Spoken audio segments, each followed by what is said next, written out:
ไปเลยขึ้นไปโอ้ยพี่น้องเลยของเล่น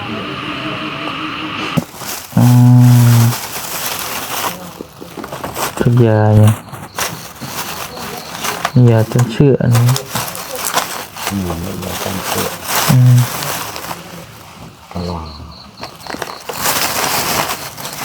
เพิ่นก็ว่าไทรอยด์เป็นพิษนั่นแหละพี่น้องมันเลือรังหลายปีแล้วว่าซั่นตอนนี้มันเจ็บอยู่บ่เจ็บบ่เจ็บอยู่พี่อันนี้ก็เจ็บแต่ว่าเงินที่ผู้ใหญ่เพิ่นมอบให้อ้ายให้พาน้องเพิ่นไปหาหมอนี่มีแต่ว่าให้น้องเก็บไว้ก่อนเด้อแล้วเจ้าสิให้น้องไว้สิให้ไผไว้ก็แล้วแต่นี่จะดีเด้อทำยังเป็นดีขอบใจหลายๆที่เอ็นดูเมตตาน้องแล้วก็สงสารน้องขอให้พ่อใหญ่ใจดีขอให้อยู่ดีมีแห้ง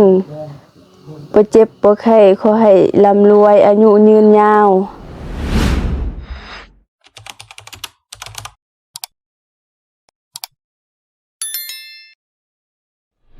แม่นว่าเจ้าก็อยากบ่เจ้าก็อยากบ่สวัสดีเด้อพี่น้องเอ้ยจนพากันหิวข้าวหิวน้ำบัดนี้เรียบร้อยแล้วออกมาเรียบร้อยเลยจน8:40นะใช้ใบเพิ่นให้มาพี่น้องเนาะกวดออกมาเรียบร้อยแล้วพี่น้องเอ้ยเดี๋ยวพี่สั่งเอ้ยเพิ่นกะเมื่อยบ่เอ้ยโอ้ยสบายดีเด้อสบายดี FC ดูสบายดีเพื่อนนมมือพี่น้องเอ้ยมีแต่ว่าทั้งหมอเพิ่นก็ว่าอยู่ห้องหมอเมืองเฮานี่มันเครื่องมือเนี่ยยังบ่ครบปานใดพี่น้องเอ้ยเนาะเพิ่นก็ว่าเพิ่นกวดให้ได้คร่าวๆไม่ใช่ว่าเพิ่นว่าไทรอยด์เป็นพิษพี่น้องเอ้ยแต่ว่าเพิ่นว่าถ้าจะให้แน่ใจคักแน่อีกก็คือไปกวดหม่องที่มันใหญ่กว่านี้เครื่องมือที่ทันสมัยกว่านี้นะครับสิว่าได้ก็ได้แต่อันนี้เพิ่นก็สันนิษฐานแล้วก็ข้อที่2ก็คือน้องเพิ่นนี่น่าจะกินอีหยังบ่ค่อยได้แล้วมันเฮ็ดให้เมื่อยไว้คือขาดสารอาหารแล้วถ้ากินอาหารได้ครบหาหมู่กินอาหารได้ก็คือสิบ่เมื่อยมันจะต่อไปก็พยายามบำรุงเอื้อยแล้วเด้อบอกคาร่ำนะกินอาหารด้วยวิตามินคาร่ำอาหารมันก็ขาดสารอาหารแน่มันขาดสารอาหารมันก็เมื่อยก็พอสิไปฮะก็สิพากันกลับเนาะก็สิพอฮู้คร่าวๆแล้วแหละพี่น้องเอ้ยทางไทรอยด์เป็นพิษมีแต่ว่าน้องก็สั่งยามาให้เพิ่นกินนั่นแหละตัวนั้นแล้วจังว่ากันอีกเทื่อนึงพี่น้องเอ้ยเฮาเมื่อพักผ่อนก่อน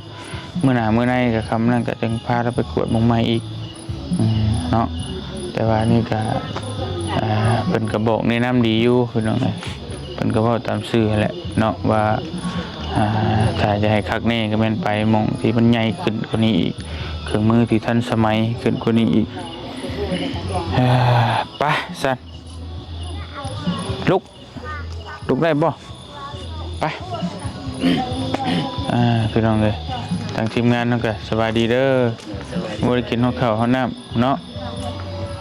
ผู้อ้ายเพิ่นสบายดีเด้อบ่าวยังก่อนนะบัญชีวันฟรีอ๋อเป็นอ้ายน้องบองเป็นน้องอย่างก่อนนะลืมบวนโอเคไปขึ้นรถไปยันละเมื่อยพี่น้องเลยจึงสินั่งใส่น้องบวนได้บ่นั่งได้อยู่บ่ฮะอยู่น้องนาวเด้อยู่น้องนาวได้อยู่น้องขันในก็ได้บ่อดฮะอดเอาได้บ่ในนั่นแหละสิฮอดเฮือนได้นะเราเมารถแต่หรือว่าสินั่งนอกบ่ได้ก็ได้ฮะได้ก็ได้ดูในก็ได้ไปนั่งได้ก็ได้อดเอาจักหน่อยดึงเลยล่ะดึงแห้ง เดี๋ยวอ่ะดึงแห้งไปเลยขึ้นไปเอ้ยพี่น้องเอ้ยไปขึ้นมาส่งน้องเพิ่นก่อนพี่น้องเอ้ยไป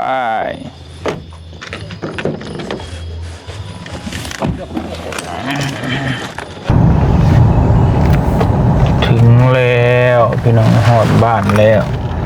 นะหอดบ้านหอดซองแล้วบ้านนี่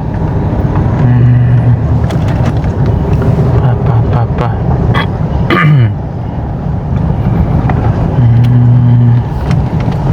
ทางเข้าบ้านน้องบองนี่สุดยอดเป็นยังไงไปโอ้ยไปกวดมากกับเพิ่นก็ตามที่เขาคิดไว้แหละเป็นยังไงไทรอยด์เป็นพิษเนาะมีแต่อาหารยาหารักษาเบิ่งแล้วค่อนข้างที่จะยากเติบดูพี่น้องเลยใช้เวลาเติบในการรักษานอนหมดแล้ว9 โมง 10 โมงแหละถ้าไปที่นี่ยังเซลอยู่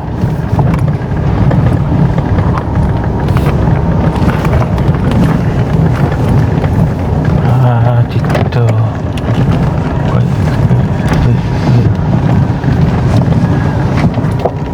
โอเคหอดแล้วจ้าไปไปฮอดใส่สบาย โดยสบายดี ไปฮอดใส่เลย ฮอดหลายบอนอยู่ปากซองเนเมืองเนเอานี่เอาไปมาลงมา มานอนใส่ผมลงได้อยู่สแตงพระอยู่สแตงเอานะเมียนพักอยู่สแตงเห็นเลยจอมยุดเด้อ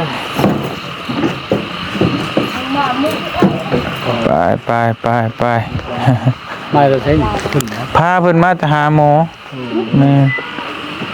เอาเด้อเครื่องเด้อเอาเครื่องลงเลยเครื่องเนี่ยมึงเครื่องดูเครื่องเอาของเด้ผ้าห่มนี่เด้ผ้าห่มกับซาดบ่แม่นนั่นน่ะบ่แม่นนี่ผ้าห่มนี่แล้วก็สาดดึงเอารถ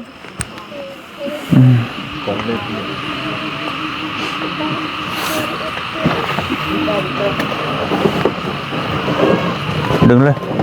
ได้บ่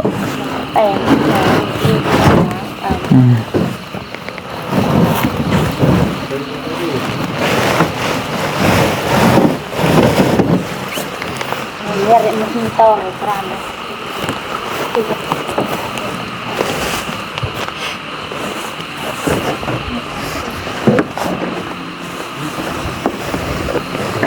โอเคไปเด้อไอ้เด้อโดยไปขึ้นเฮือนพุ่นละพี่น้องเอ้ย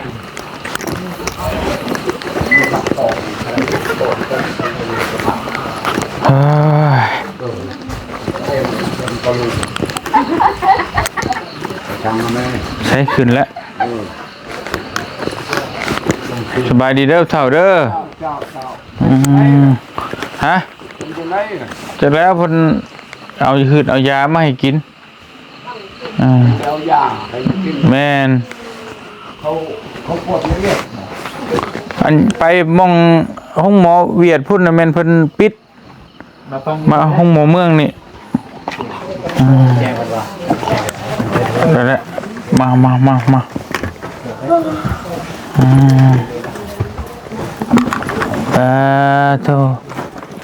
โดยเอาพี่น้องเอ้ยนอนแล้วบ่สบายดีเด้อพี่น้องเอ้ย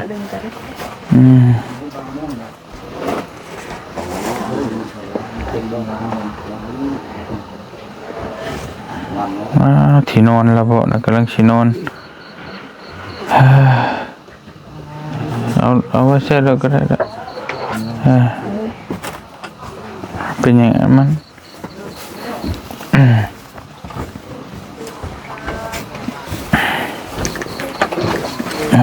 ตัวมาใช้ยาหืดยาเพิ่นเอามาดูมาพี่ก็ได้ วันมันเอายาไป อืม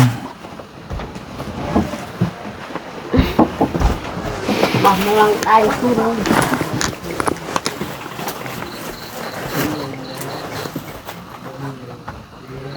สุดยาวไปอีก วินหัวบ่ เนี่ย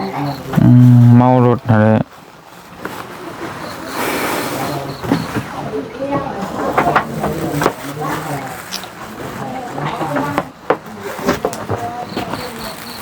เราปวดหักเป็น หึ เราปวดหักเป็น แม่นปนห้าเมารถนั่นแหละ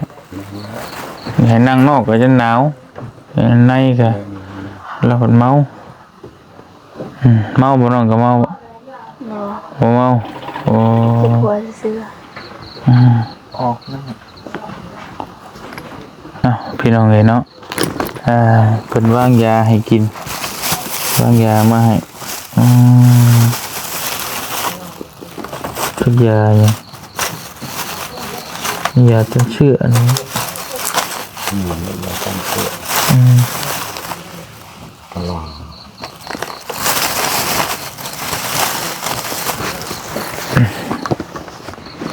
เพิ่นก็ว่าไทรอยด์เป็นพิษนั่นแหละพี่น้องมันเรื้อรังหลายปีแล้วว่าซั่นพี่น้องเนาะมีแต่ว่าเฮาไปกวดอยู่ห้องหมอเมืองไปห้องหมอเวียดคลินิกเวียดนั่นเพิ่นปิดมีแต่มากวดบางเมืองเพิ่นก็ว่าไทรอยด์เป็นพิษแน่ก็เราจะขาดสารอาหารพี่น้องเนาะกินอาหารอาจจะกินข้าวกับยังแต่ละมื้อเรากินข้าวกับยัง บ่ได้ บ่ได้กินเลย กินแต่ข้าว กินแต่ข้าวซื่อๆนะ แม่ โอ้บ่ได้แล้วมันกินชิ้นกินปลาแล้วกินบ่ได้บ่ นี่ว่าบ่อยาก บ่อยาก บ่ โอ้บ่อยากก็อดกินนั่นแหละบ่กินแฮงเต็กแล้วบ่กินแฮงเมื่อยแล้ว มีตอนนั้นระยะเดือนนึง ชายตอนอยู่วันนี้ชายอย่าง ลูกคือส่งงามให้เพื่อนแล้วนะ อืม สโลมากใหม่ นัดเพื่อนมาให้เพื่อนได้กิน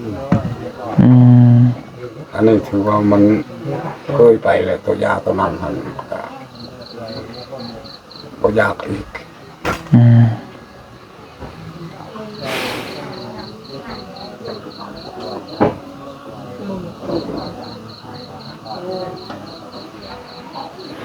อันนี้เป็นไผจะผู้ไปนำเป็นพี่น้องกันบ่ พี่น้อง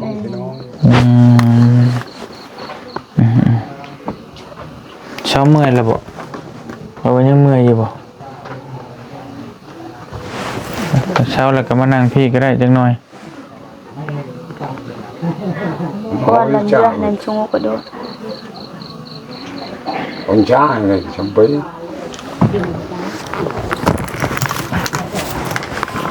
cả lum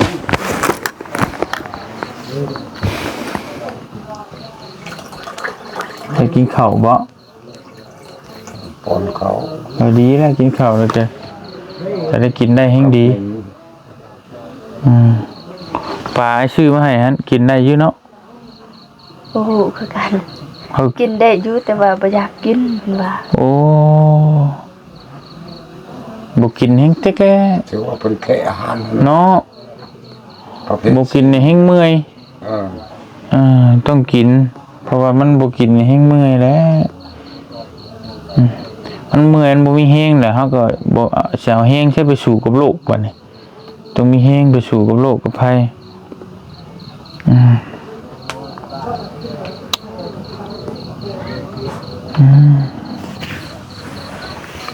เป็นเขตแล้วเขตอาหารเนี่ยอดกินแล้วเมื่อยอดเอาเฮ็ดจังได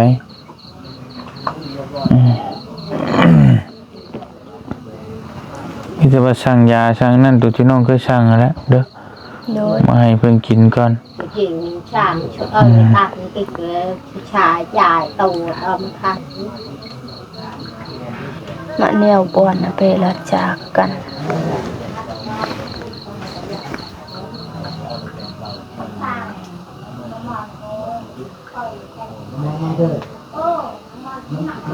บางไม้มักตอกเพิ่นก็มากินอยู่บ่บ่อยาก บ่อยากเลย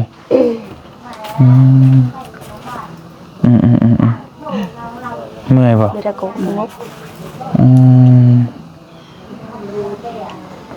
กินข้าวบ่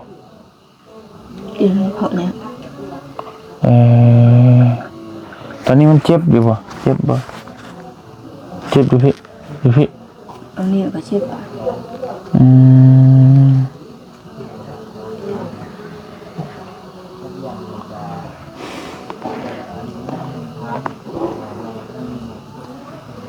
เจ็บตลอดเลยหรือว่าเจ็บเป็นยาม อันนี้ มา ตลอด เจ็บตลอดเลย บุญก็ไอ้เต็ม มานั่งน้ำกันพี่ก็ได้แม่มานั่งพี่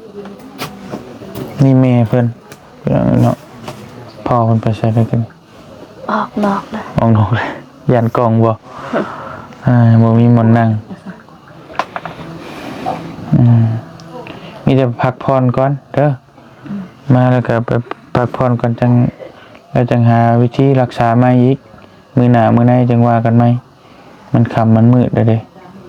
เป็นยังไงมีแต่อดกินได้บ่เขาอาหารอดกินได้บ่บ่อยากบ่ อยากกินนะ บ่อยากกินมังไม่อยากกินบ่มังแอปเปิ้ลมาเกี้ยงกินบ่โอ้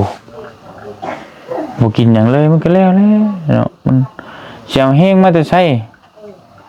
เถื่อมันบ่มีที่ลองมันมีลองซื้อให้เพิ่นกินเบิ่ง กินบ่อันชื่อมาให้ กินไหม มาเกี้ยงกินบ่ จะหายอ้อยเด้อ กิน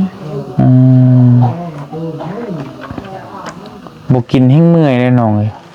แห้งเมื่อยไปเลย มื้อหนึงนั่นถือว่าน้อยหนึงเรากินมาเพิ่นนั่นก็ถือว่าได้แล้วสำหรับคนเจ็บหนักอันนี้ คืออ้ายนี่ก็ถ้าอ้ายบ่กินหยังเลยก็เมื่อยคือกันก็เบิดแห้งคือกัน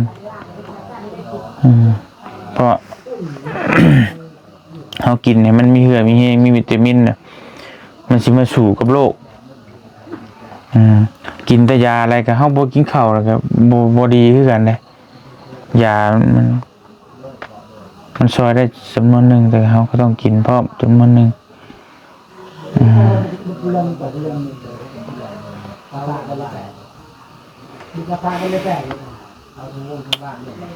โอ้ยเนาะทางแพทย์ทางหมอเพิ่นว่าก็น้องว่าจังได๋แน่เข้าไปตรวจ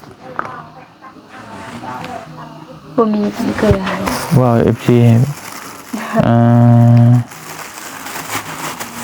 ว่าบ่มีน้ำเกลือแล้วก็บ่มีแนวกวดบ่กวด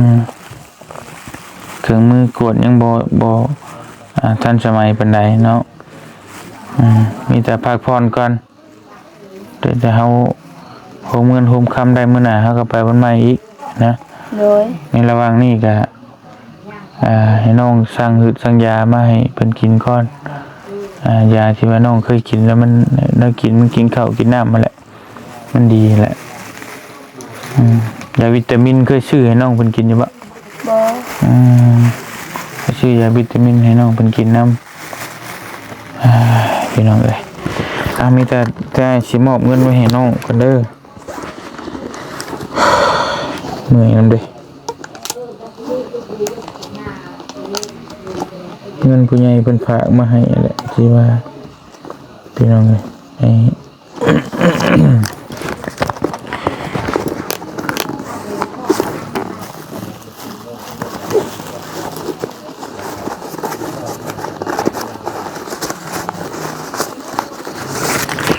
คลินิกก็บ่ได้แพงดอกค่ากงค่ากวดเพิ่นก็เป็นโรงหมอรัฐเด้เพิ่นก็บ่ได้เอาอิหยังมากมายพี่น้องเอ้ยมีแต่ว่าเงินที่ผู้ใหญ่เพิ่นมอบให้อ้ายให้พาน้องเพิ่นไปหาหมอนี่มีแต่ว่าให้น้องเก็บไว้ก่อนเด้อเพราะว่าเฮาได้ไปหาหมอแล้วมื้อนี้ก็แต่ว่าเพิ่นว่าให้มื้อกินแนวบำรุง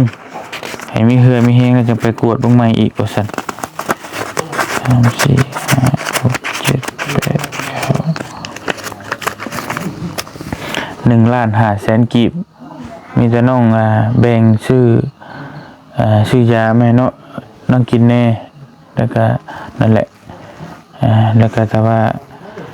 ปรึกษากันเบิ่งหรือมื้อหน้ามื้อในก็สิพาน้องเพิ่นไปบ่หมองใหม่อีกก็จะหาโฮมได้โฮมเงินโฮมคำได้ก็จังไปอีกแต่ว่าให้น้องเก็บไว้ก่อนเด้อโดยแล้วก็แบ่งซื้อยาให้น้องเพิ่นกินนำแน่เอาหับไว้เอาน้องหับไว้เด้อแล้วก็ถือไว้แล้วก็ขอมกขอบใจทางขอบใจเป็นบ่บ่อาเจ้าอันนี้ครับไว้ก็ได้แต่เจ้าสิให้น้องไว้สิให้ไผไว้ก็แล้วแต่นี่นกมือใส่ผม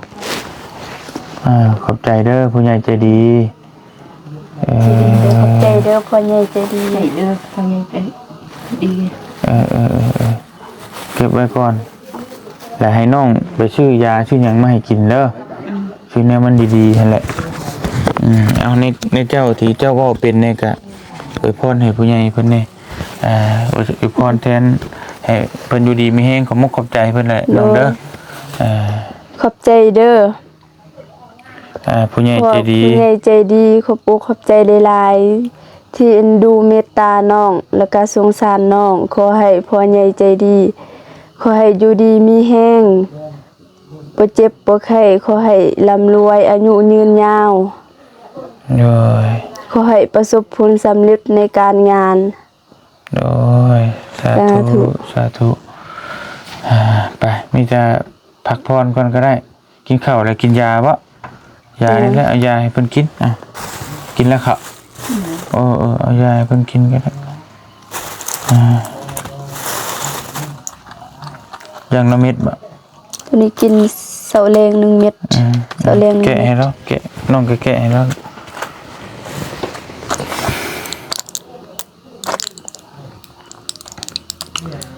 เมื่อยแล้วตัวเมื่อยนั่นตัวน้ำเจ้าไม่ได้กินข้าวไม่ได้กินอาหารแล้วเมื่อยถ้าไม่ได้กินเนี่ยมันเมื่อยเนี่ยยังไง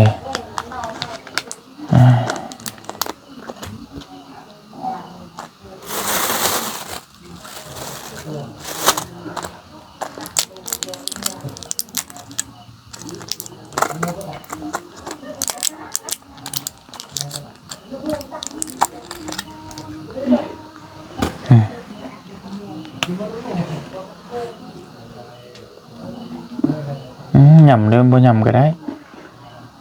เพิ่นยำสิเป็นกระเพาะนะ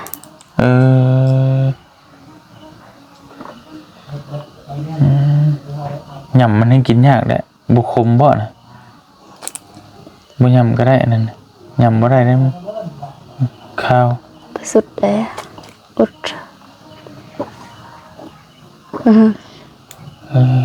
พี่น้องเลยกินน้ำลายกินยากินน้ำลาย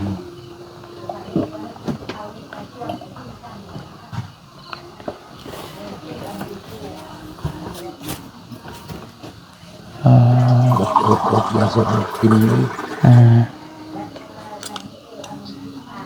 อดทนเอาแล้ว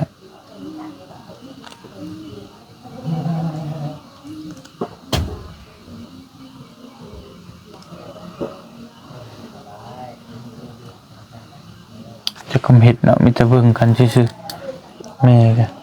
กินข้าวแล้วบ่ได้กินแล้วไปใช้กังเว้นไปใช้ไปเฮ็ดเวียกบ่เฮ็ดเวียกบ่ได้บ่เฮ็ดเวียกก็บ่ได้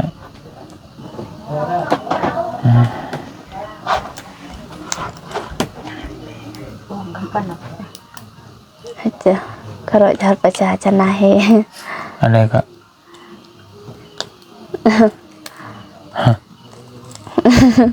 เอา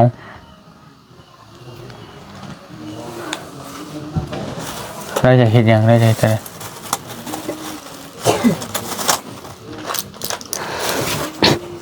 ดีค่ะ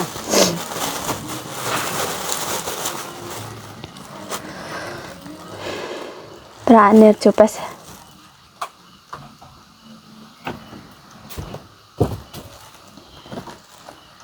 ต้องเหมือนก้อนแล้วก็ ให้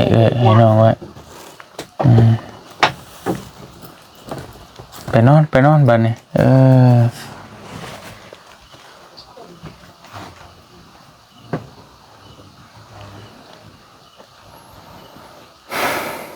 เมื่อยเนาะเราก็ได้พักผ่อนไปมีแต่มื้อหน้าจังว่ากันเด้อน้องเด้อ โดย แจ้งหูแจ้งตากันจังว่ากันทางอ้ายก็ขอตัวกลับก่อนบัดนี้พี่น้องเอ้ยเนาะไปค่ำมืดตื่นตาแล้วพี่น้องเอ้ยสบายดี FC เฮานี่เด้อ สบายดีเด้อ FC โดยค่ำมืดตื่นตาแล้วพักผ่อนเนาะจะได้กินข้าวกินน้ำน้องเพิ่นก็ถ้าน้ำเฮาน้ำใส่ชุดตะเว้นนี่ ไปเลยหอบทีมหอบแดนพี่น้องเอ้ยไปไอ้เมื่อก่อนเด้อเซนเด้อ โดย มื้อหน้าจังว่ากันใหม่เด้อ โดย โดยพี่น้องเอ้ยไปเป็นไดอยู่นอกคักอยู่บ่ซึ่งผมจะเปิดไปก็มกขอบใจหลายๆไปน้ำกันเด้อลุยฮอดมื้อฮอดค่ำน้ำกันบ่าวนงแล้วก็น้องตูนพี่น้องเอ้ยบ่เจ็บก็ผู้ไปหาน้องเดิมสุดที่รักสุดที่เลิฟพี่น้องเอ้ยปริชิฮับน้องเดิมมาบ้านทงวายพี่บื้นเลยสิไปเชียร์หญ้าเพิ่นเนาะแล้วก็เบิ่งน้ำกันบื้นว่าสิมีไปแน่ เด็กแน่เฮาเนาะ เด็กมื้อนี้ เด็กได้มื้อ เด็กคักก็บ่เป็นหยัง มื้อตรึกได้ ก็บ่เด็กปานใดก็ได้ 6-7 โมงก็ได้เห็นว่าก็ดึกเด้อ น้องถ่ายอยู่นี่เลยบ่เลยน้องไปถ่ายเพิ่น ถ่ายอยู่นี่แล้วเนาะถ่ายอยู่นี่ก็มีรถ ว่าไปพุ่นคำมันหลายเฮาก็จังเอารถจักรตามหลังกันไปก็ได้จนว่ามันเต็มนะก็จังว่ากันอีกเทื่อนึงจักสิไปเนี่ย กับชวนน้อง ชวนน้องบองกันน ด้วยแต่เราชวนหมู่เราไปนำก็ได้แบบผู้เดียวนี่เราญาตินะไปนำกัน เลยแน่ เพราะว่าไปหารายได้ช่วยกันพี่น้องเอ้ยก็มอบเงินให้เราและล้านห้าเมื่อกี้นี่ก็ให้เพิ่นตัดสินใจเบิ่งแต่ว่ามื้อหน้าถ้าเพิ่นอยากไปหม้องใหม่อีกก็สิพาเพิ่นไปถ้าเพิ่นว่าสิซื้อยาสิหยังกินก็แล้วแต่ทางครอบครัวเพิ่นเนาะพี่น้องเนาะไปสำหรับคลิปนี้บ่เตียงขอตัวจบคลิปก่อนเนาะก็กลับก่อนดึกแล้วครับมืดตื่นตาแล้วพี่น้องขอขอบใจหลายๆเด้อ FC บ่จุกูทุกคนที่ฮักแพงและก็ติดตามให้กำลังใจโดยตลอดมาขอขอบใจหลายๆขอบบุญขอบคุณหลายๆอยู่ดีมีแฮงบ่จุกูทุกคนเสียงก็เริ่มบ่มีแล้วพี่น้องเอ้ยไปหากินข้าวกินน้ำกันเด้อพี่น้องเด้อสบายดีไปบ๊ายบาย